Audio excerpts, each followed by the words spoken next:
सबको जय मसीह की। सुबह के समय हम एक वचन अध्ययन करेंगे जो प्रेरितों की पत्री 9वें अध्याय के 15वें वचन से है। क्योंकि वह तो अन्य जातियों और राजाओं और इज़राइलियों के सामने मेरा नाम प्रकट करने के लिए मेरा चुना हुआ पात्र है। अमेरिका के राष्ट्रपति रह चुके अब्राहम लिंकन जब नौजवान थे और इलिनॉइस में रहते थे, उस समय एक स्टोर कीपर के रूप में उन्होंने काम किया है। इस दुकान में बेहद खूबसूरत सी एक बंदूक को बेचने के लिए रखा गया था। उसमें बहुत ही बेहतरीन क्वालिटी का स्टील और बहुत ही ऊंचे स्तर का लकड़ी इस्तेमाल किया गया था। विश्व के बेहतरीन बंदूकों को बनाने वाले एक व्यक्ति ने उसका डिजाइन बनाया था।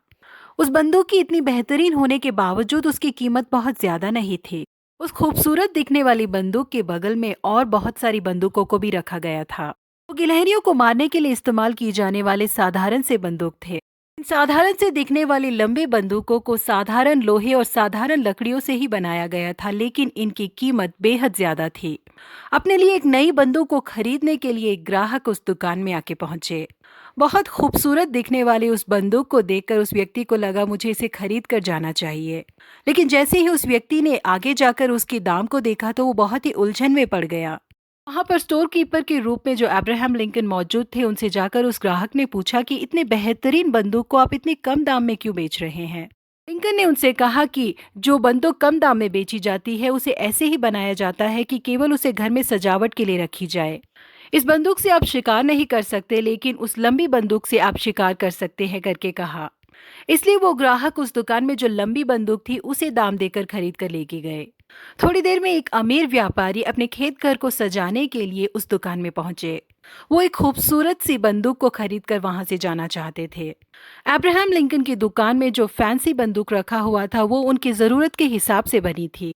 उस बंदूक का मकसद उसके साथ मेल नहीं खा रहा था, क्योंकि एक बंदूक होने के बावजूद किसी को मारने के लिए उसका इस्तेमाल नहीं किया जा सकता। यहाँ प्रिय परमेश्वर के लोगों, परमेश्वर ने हम सबों को एक मकसद के लिए बनाया है। अगर वो मकसद हमारे अंदर पूरा नहीं होता तो हमारा सृजा जाना ही बेकार है। परमेश्वर का नाम हमारे द्वारा महिमा पाए, हम ऐसे जीवन को चुन सकते हैं, वरना हम कलीसिया की एक सजावट की चीज की तरह कलीसिया आकर वापस जा सकते हैं। हमारे सृष्टिकर्ता परमेश्वर यीशु मसीह के लिए हम उपयोगमय व्यक्ति रहे करके वो हमसे चाहते हैं। हम किस तरह के एक व्यक्ति हैं क्या हम जानते हैं? हमारे द्वारा उनका राज्य बनाया जाना चाहिए।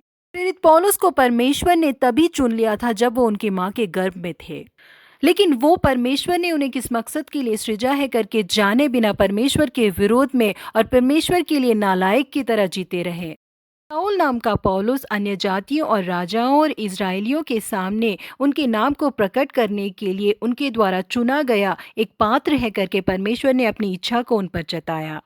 उन योजनाओं को जानने के बाद पौलुस ने बहुत ही तीव्रता के साथ उन योजनाओं को पूरा किया। अपने मरने समय तक पौलुस उन योजनाओं को पूरा करने से बिल्कुल पीछे नहीं हटे। प्रिय परमेश्वर के लोगों, परमेश्वर ने हमें भी एक योजना निमित्त ही बनाया है। खूबसूरती की चीजें जैसे अलमारी के अंदर बेकार पड़ी रहती हैं, ऐसे बेकार पड़ने के लिए परमेश्वर ने हमें नहीं बनाया। इसलिए परमेश्वर ने हमें जिस योजना निमित्त बनाया है उस योजना को हम जाने और तीव्रता से उसे पूरा करें।